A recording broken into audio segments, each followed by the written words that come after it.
I'm Caleb Drury, and when HOA President Karen Ellsworth demanded I tear down my storage shed because my 16-year-old daughter painted a nature mural on it, I decided to fight back. She called Ellie's beautiful artwork a hideous graffiti box and threatened daily fines if we didn't destroy it within 2 weeks. Big mistake. Karen Ellsworth stood on my driveway at 8 a.m. sharp, clipboard in hand, declaring that my handcrafted storage shed was a hideous graffiti box that violated neighborhood aesthetics.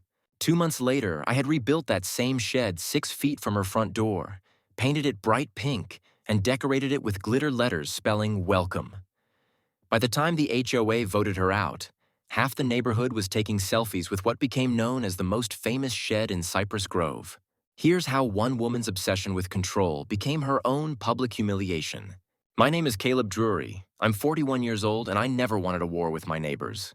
After losing my left leg to an IED in Afghanistan and spending 2 years learning to walk again, I'd moved to Cypress Grove with my 16-year-old daughter Ellie to start fresh. The suburb was quiet, clean, and far enough from the city that I could set up a small metalworking shop in my garage without bothering anyone. Cypress Grove is one of those planned communities where every mailbox matches and the lawns look like golf courses. The HOA rules cover everything from fence heights to approved paint colors, all designed to maintain property values and neighborhood character. Most residents are white-collar professionals who commute to downtown offices and want a picture-perfect place to come home to. The HOA president is Karen Ellsworth, a real estate agent in her 50s who treats community management like a military operation. She drives a white BMW with vanity plates reading Homes for You and has strong opinions about architectural harmony and curb appeal. Karen moved to Cypress Grove 5 years ago after her divorce and quickly worked her way up to president by volunteering for every committee and showing up to every meeting. I'd avoided HOA politics since moving in 18 months earlier. My house was a modest ranch on a corner lot with plenty of space for Ellie to practice her art and for me to work on metalworking projects. We paid our dues on time, kept the yard neat, and followed the basic rules about not parking commercial vehicles in driveways. The trouble started when I decided to build a storage shed. Working with metal requires specialized tools, welding equipment, and raw materials that were cluttering up my garage. I needed a dedicated space to store everything safely and organize my workspace properly. I researched the city building codes thoroughly before starting. Structures under 120 square feet didn't require permits as long as they met setback requirements and weren't permanently attached to utilities. The HOA bylaws were more complex, but nothing explicitly prohibited storage buildings as long as they were architecturally compatible with neighborhood standards. I designed an 8 by 12-foot shed using traditional construction methods and quality materials. Cedar siding, asphalt shingle roof, proper foundation, and windows that match the style of my house. I positioned it in the back corner of my yard, partially screened by existing trees and barely visible from the street. The construction took 3 weekends. I did all the work myself, taking my time to ensure everything was square, level, and built to last. When it was finished, the shed looked like a small cottage that belonged in the mountains of Colorado rather than suburban Texas. Ellie was fascinated by the project and asked if she could paint something on the walls. She's incredibly artistic, always sketching in notebooks or working on digital designs for her high school art classes. I told her she could decorate one wall as long as it looked professional. What she created was beautiful. A nature scene with oak trees, songbirds, and wispy clouds that seemed to make the shed blend into the landscape. She used high-quality outdoor paints in earth tones that complemented the cedar siding. Neighbors walking by would stop to admire her work and ask about the artist. The shed was finished on a Sunday in late September. Monday morning, Karen was knocking on my door. "Mr. Drury, we need to discuss your unauthorized structure." She stood there in her usual business attire, navy suit, white blouse, and pearls, holding her ever-present clipboard like a weapon. Her expression was the practiced, neutral smile of someone delivering bad news professionally. "Good morning, Karen. What can I do for you? You've erected a structure without HOA approval. It violates our visual guidelines and needs to be removed within 14 days. I invited her to walk around back and see the shed for herself.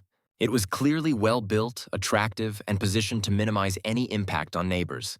The painted mural actually enhanced the appearance of my yard. "Karen, I checked the HOA bylaws before building.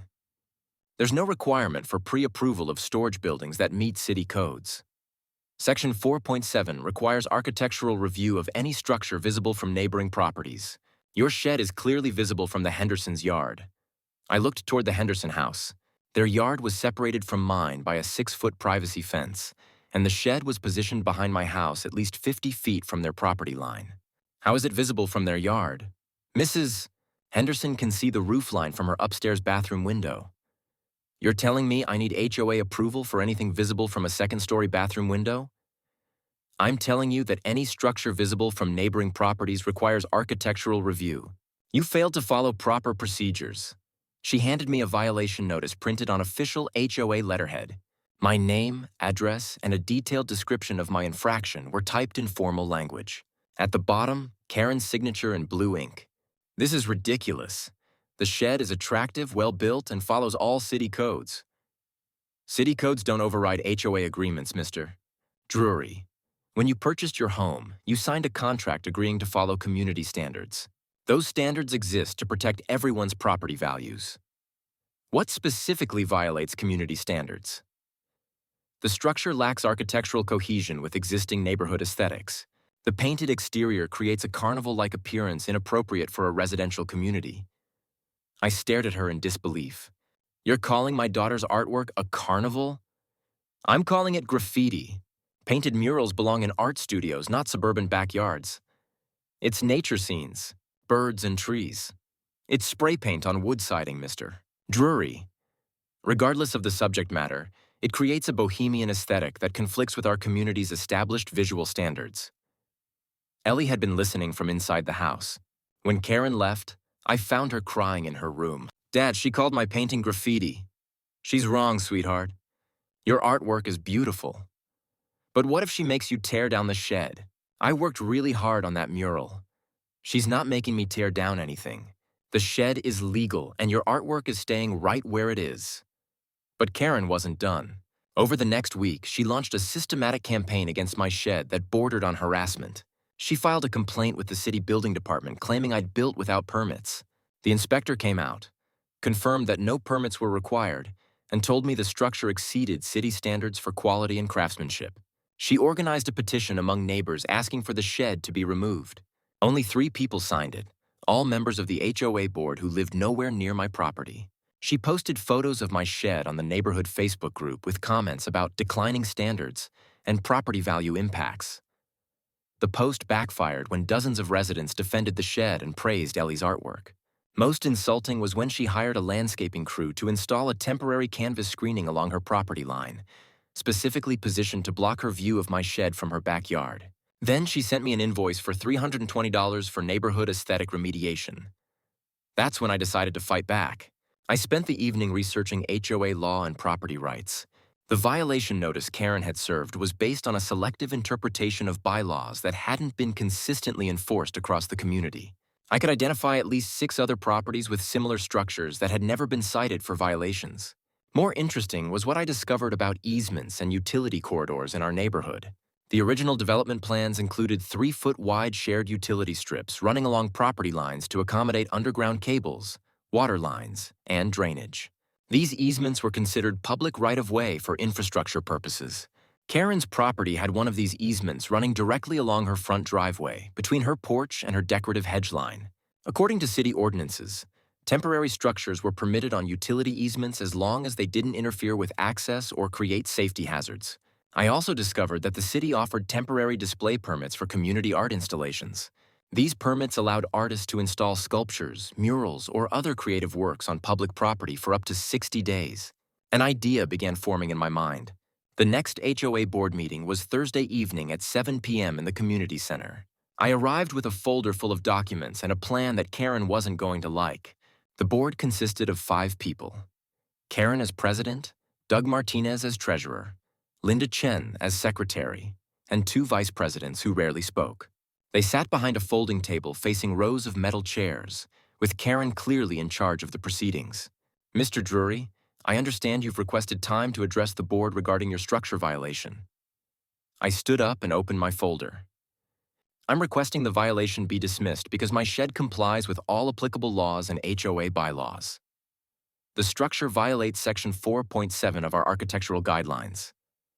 Section 4.7 requires review of structures visible from neighboring properties, but it doesn't define what constitutes reasonable visibility or establish objective standards for approval. Doug Martinez looked interested. What's your point, Mr. Drury?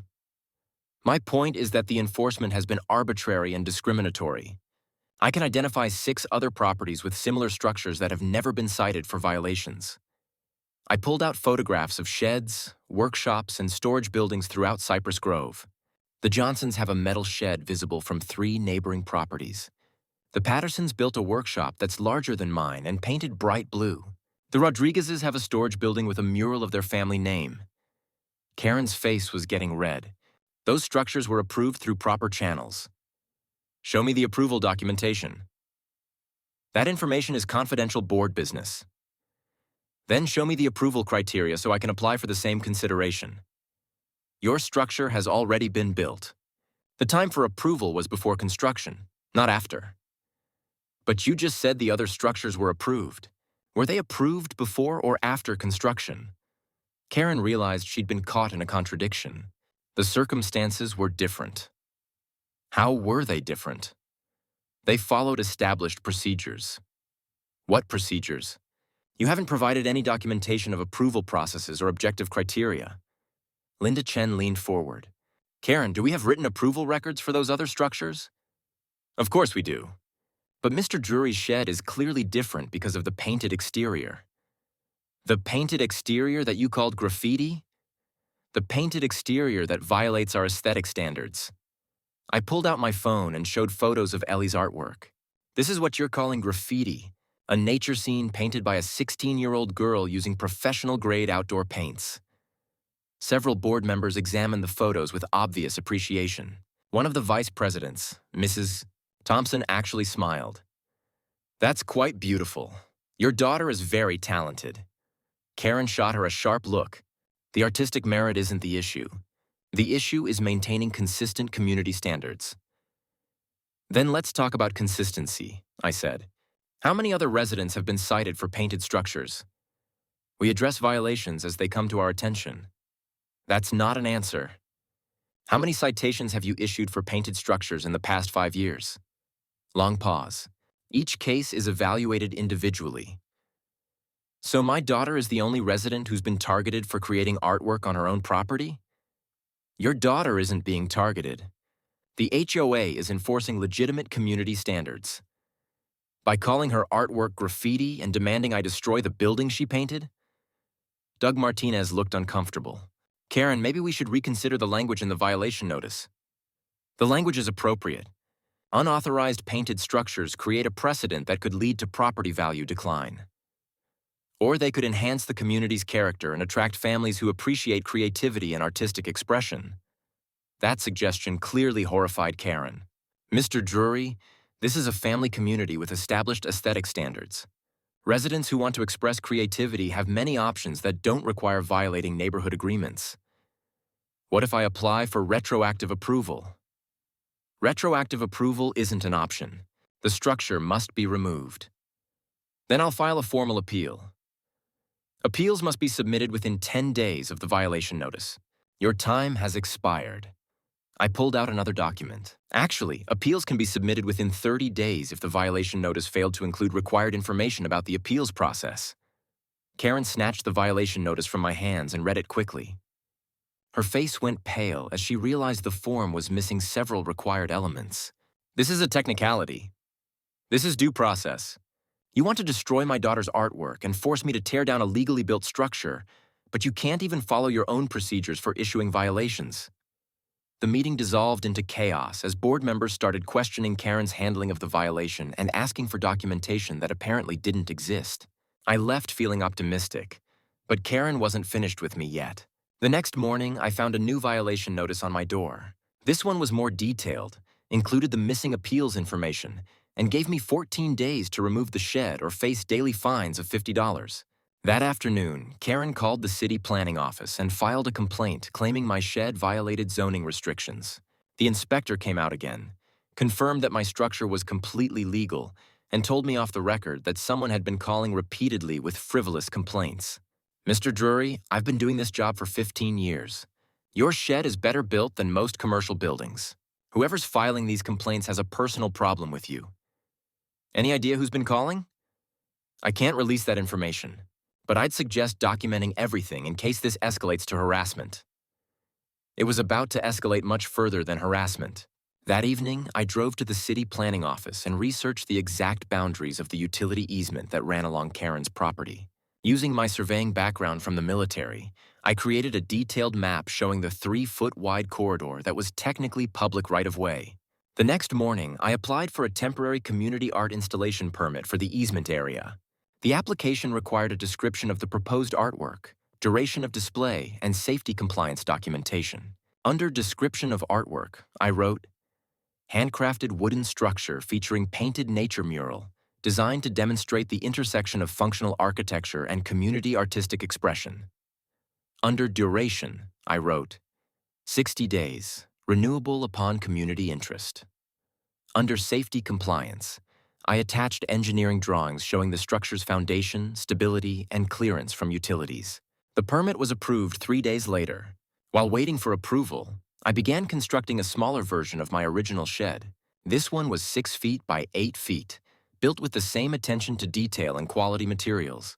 I painted it a cheerful pink color that would be visible from 3 blocks away. When Ellie saw what I was doing, she immediately understood the plan.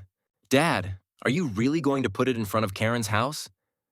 I'm going to put it on public property where it's legally permitted to be. Can I paint something on it? What do you want to paint?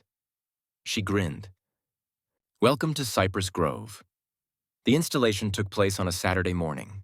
I'd invited several neighbors to witness the process, partly for safety and partly because I wanted the community to understand that everything was being done legally and transparently. The utility easement ran along Karen's driveway, starting at the sidewalk and extending back toward her house. I positioned the shed 6 feet from her front door, well within the public right-of-way and clearly visible from the street. Ellie added her "Welcome to Cypress Grove" message in glittery silver letters that sparkled in the sunlight. She also painted small flowers around the door and windows, making the bright pink shed look festive and cheerful. Karen wasn't home when we installed it, but her neighbor, Mrs. Patterson, came over to see what was happening. Caleb, what are you doing? Installing a community art display on public property. It's very pink. Ellie chose the color. She thought it would brighten up the neighborhood. Mrs. Patterson walked around the shed, examining Ellie's artwork. It's actually quite charming. Is it permanent? 60 days, maybe longer if the community wants to keep it. And it's legal? I showed her the permit. Completely legal. It's on the utility easement, which is public right-of-way. Karen's not going to like this. Karen should have thought about that before she called my daughter's artwork graffiti. Word spread quickly through the neighborhood. Within an hour, I had a steady stream of visitors coming by to see the pink shed and take photos. Most people were amused by the situation and supportive of my response to Karen's harassment. The Hendersons, whose bathroom window view had supposedly been the original complaint, stopped by with their 2 young children. Mr. Drury, we want you to know that we never complained about your shed, Mrs. Henderson said. We actually love looking at your daughter's mural from our window. Karen told me you could see my shed from your bathroom. We can see part of the roof if we really look for it, but it's never bothered us. Your daughter is very talented. Their kids were fascinated by the pink shed and asked if they could paint something too. I told them they'd have to ask their parents and get proper permits, but community art projects were always welcome. Karen returned home around 3 p.m. and discovered her new neighbor. I was working in my front yard when I heard her car door slam with unusual force. She marched over to where I was trimming hedges, her face red with anger and disbelief. What is that thing doing in front of my house? It's a community art installation on public property. Remove it immediately. I can't do that. It's permitted by the city for 60 days. This is harassment. This is illegal. This is insane. It's perfectly legal. The permit is posted on the door if you want to examine it. She stormed over to the shed and read the permit carefully. Temporary community art installation? This is a shed. It's functional art that demonstrates the intersection of architecture and community expression. It's a pink box 6 feet from my front door. It's a cheerful addition to the neighborhood that welcomes visitors and promotes artistic appreciation. Karen pulled out her phone and started taking pictures.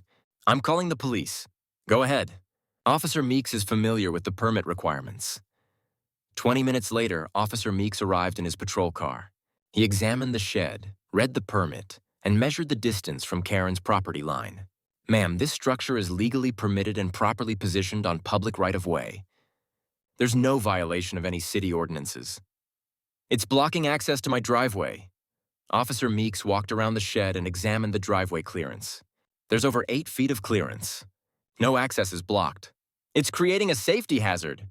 "How is it creating a safety hazard?"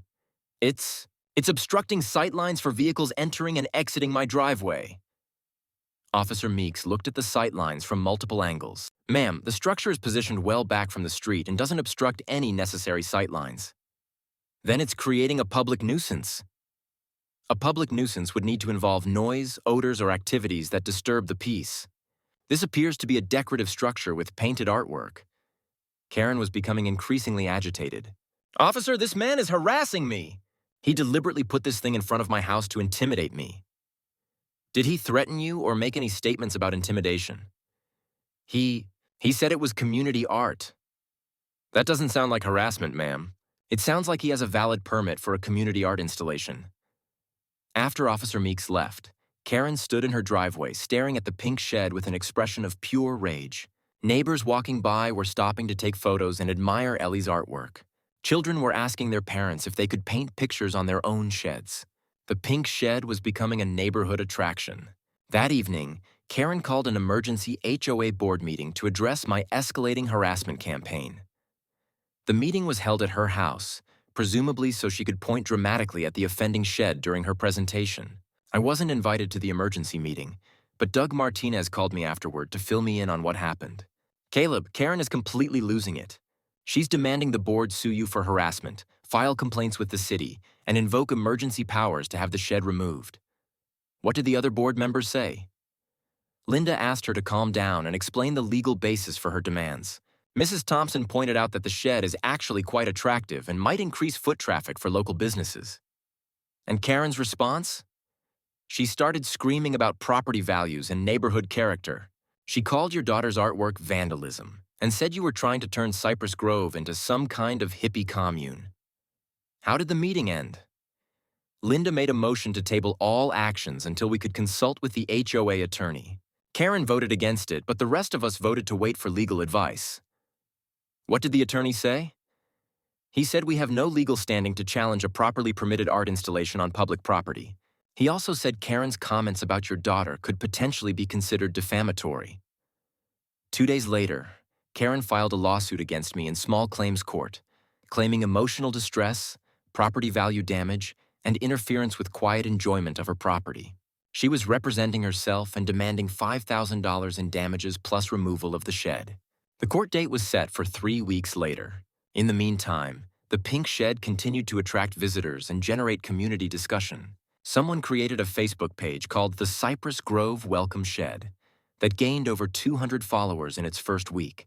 Local news picked up the story after a neighbor posted photos on social media with the caption, HOA President versus Veteran's Daughter's Artwork.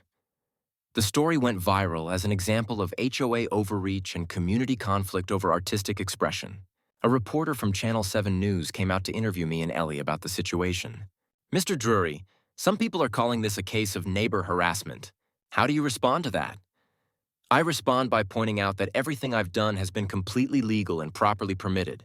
My daughter created beautiful artwork, and the HOA president called it graffiti.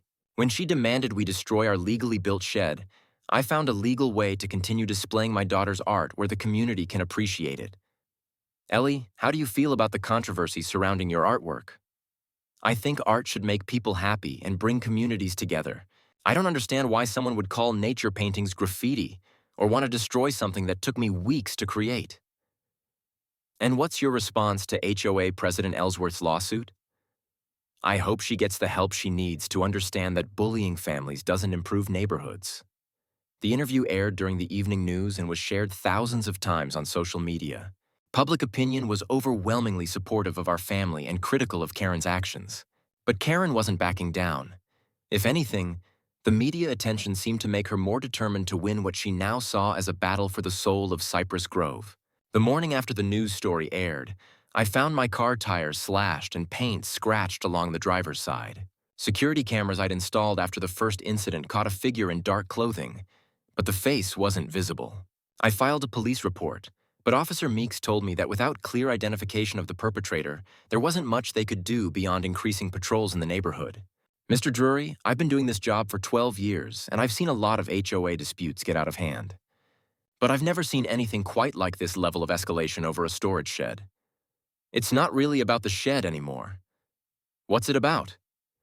Control. Karen's used to having absolute authority over community decisions. When someone challenges that authority with facts and legal documentation, she can't handle it. Any idea who might have vandalized your car? I have suspicions, but no proof. We'll document everything and keep those cameras rolling. If this escalates further, we'll need evidence. It escalated the next day when someone filed an anonymous complaint with Child Protective Services claiming that I was using my daughter for publicity and exploiting her artwork for personal gain in my dispute with the HOA. The CPS worker who came to investigate was professional but clearly skeptical of the complaint. Mr. Drury, we're required to investigate all reports of potential child welfare issues. But I have to say, this complaint seems frivolous based on what I've observed. What were the specific allegations?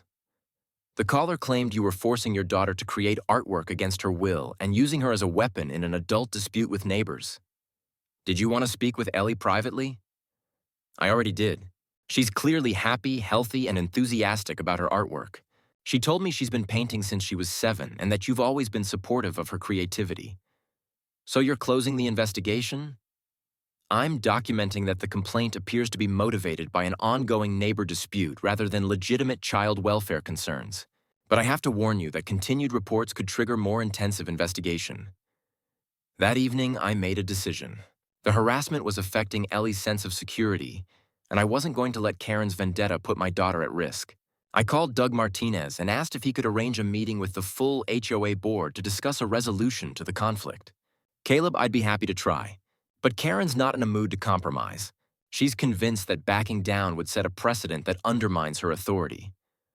What if I offered to remove the pink shed in exchange for withdrawing the violation against my original shed? That might work. Let me talk to the other board members and see if we can set up a mediation session. The mediation meeting was scheduled for the following Saturday at the community center. All 5 board members would be present, along with me and an independent mediator provided by the County Dispute Resolution Service. I arrived early and set up a presentation that I hoped would finally end the conflict. I had photographs, legal documents, permit records, and a timeline showing the escalation from Karen's original violation notice to the current circus of lawsuits and media attention.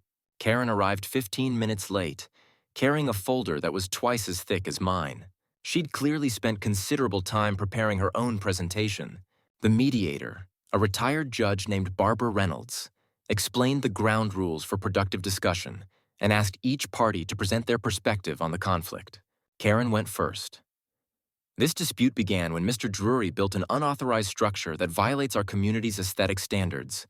Instead of working with the HOA to resolve the violation, he has escalated the conflict through harassment, media manipulation, and legal intimidation. Ms. Ellsworth, can you explain what you mean by harassment? He deliberately installed a bright pink shed 6 feet from my front door. He invites neighbors to take photographs of it.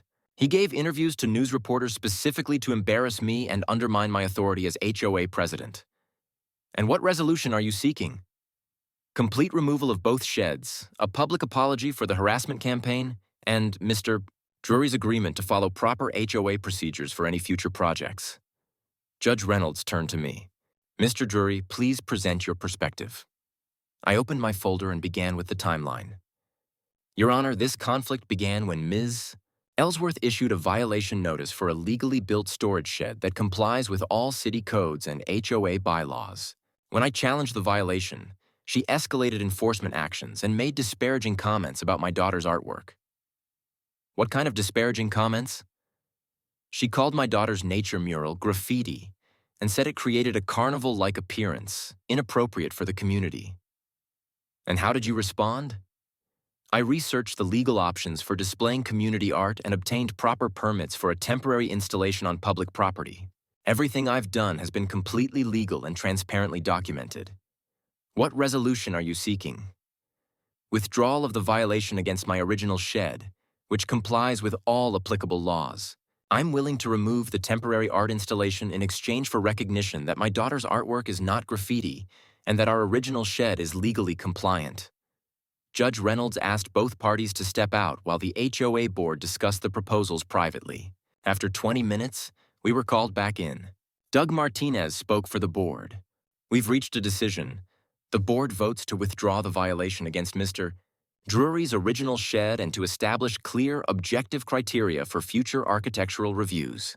In exchange, Mr. Drury agrees to remove the temporary shed when the permit expires in 30 days. Karen's face went red. I object to this resolution.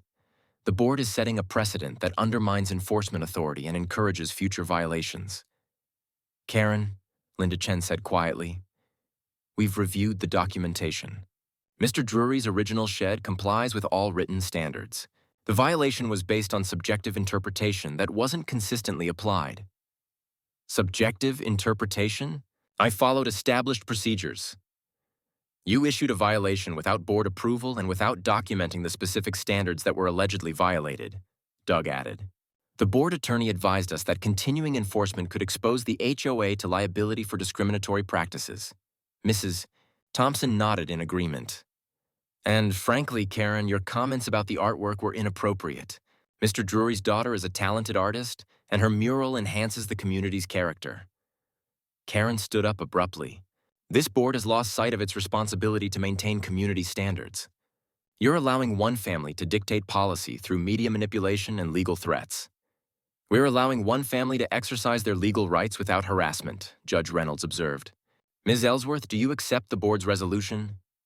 I do not accept this resolution. I'll be calling a special election to recall board members who refuse to enforce community standards. She gathered her papers and stormed out, leaving the rest of us to finalize the agreement. But Karen wasn't done fighting. Over the next 2 weeks, she launched a campaign to recall the board members who had voted against her. She sent letters to every resident in Cypress Grove claiming that the board had surrendered to legal intimidation and was allowing property values to decline through lack of enforcement. The recall effort backfired spectacularly when residents learned the details of the dispute. Most people were appalled that Karen had called a teenager's artwork graffiti and had wasted HOA resources on a frivolous conflict. More damaging to Karen's credibility was when Doug Martinez discovered that she had been using HOA funds to pay for personal landscaping projects, including the $320 screening that she'd tried to bill to me. Caleb, you need to see this, Doug said when he called me with the news. Karen's been charging personal expenses to the HOA budget for over a year. Landscaping, legal fees for non-HOA matters, even car detailing services. How much money are we talking about? At least $8,000 in questionable charges. Maybe more once we complete the audit. Is that legal? It's embezzlement. The board is meeting tomorrow night to address the situation. The emergency board meeting was standing room only. Word had spread through the neighborhood that Karen was facing serious financial irregularities, and residents wanted answers about how their HOA dues had been spent. Doug presented the audit results in clinical detail. Karen had systematically charged personal expenses to HOA accounts, often disguising them as community improvements or administrative costs. The hedge screening intended to block my shed, charged to neighborhood aesthetic maintenance. Legal fees for her personal lawsuit against me, charged to HOA dispute resolution. Even her car wash services were billed as board member vehicle maintenance. When confronted with the evidence, Karen's response was to attack the audit process and claim that her expenses were legitimate community investments. Those landscaping charges were for improvements that benefit everyone's property values. The legal fees were necessary to defend HOA authority. Every penny I spent was in service of this community. Linda Chen read from the financial records. Karen, you charged the HOA $150 for hedge trimming at your personal residence. How does that benefit the community? Those hedges are visible from the street. Maintaining their appearance protects neighborhood aesthetics. You charged $85 for car detailing. How is that a community expense? Board members represent the HOA in public. We need to maintain professional appearances. You charge $400 for legal consultation about your personal divorce proceedings. That consultation included advice about HOA governance. It was legitimate board business. The explanations became increasingly desperate and unconvincing. When Mrs. Thompson made a motion to suspend Karen pending a full financial investigation, the vote was unanimous. Karen was no longer HOA president. Her final act was to stand up and deliver a speech that would be remembered in Cypress Grove for years to come. You people have no idea what you've done. This community worked because someone was willing to make hard decisions and maintain standards. Now you've handed control to people who think property management is a popularity contest. She pointed toward me. This man manipulated you all with sob stories about his daughter and his military service. He turned a simple architectural violation into a media circus that embarrassed the entire neighborhood. And mark my words, without proper leadership, this community will deteriorate. Property values will decline, standards will disappear, and you'll all regret the day you chose feelings over facts. She gathered her papers and headed for the door, but turned back for one final comment. That pink shed is still out there, 6 feet from my front door, reminding everyone that the inmates are now running the asylum. Then she was gone, and Cypress Grove began the process of healing from 2 months of community warfare over a storage shed. The next morning, I kept my promise and began dismantling the pink shed. The 60-day permit was expiring, and I'd agreed to remove it as part of the resolution. But as I was loading tools into my truck, neighbors started arriving to watch the process. What began as a simple cleanup turned into an impromptu community gathering. Mrs. Henderson brought coffee for everyone. The Patterson kids brought art supplies and asked if they could help paint something new. Dr. Williams, who lived 3 houses down, suggested that maybe the community didn't want the pink shed to disappear entirely. Caleb, this little building has brought more neighbors together in 2 months than the HOA managed in 5 years. Maybe we should talk about making it a permanent community feature. Where would we put it? The utility easement was only a temporary location. What about the community center? There's that empty space behind the building where kids wait for the school bus. The idea gained momentum quickly. Within an hour, we had a dozen families volunteering to help relocate the shed and transform it into a neighborhood art station where children could work on creative projects. Ellie was thrilled with the proposal. Dad, could we make it bigger? Maybe add some tables and storage for art supplies? We'd need HOA approval for a permanent installation. Doug Martinez, who had become the interim HOA president, overheard the conversation. I think the board would be very supportive of a community art project, especially after everything that's happened. The relocation took place the following weekend and turned into the largest community event Cypress Grove had seen in years.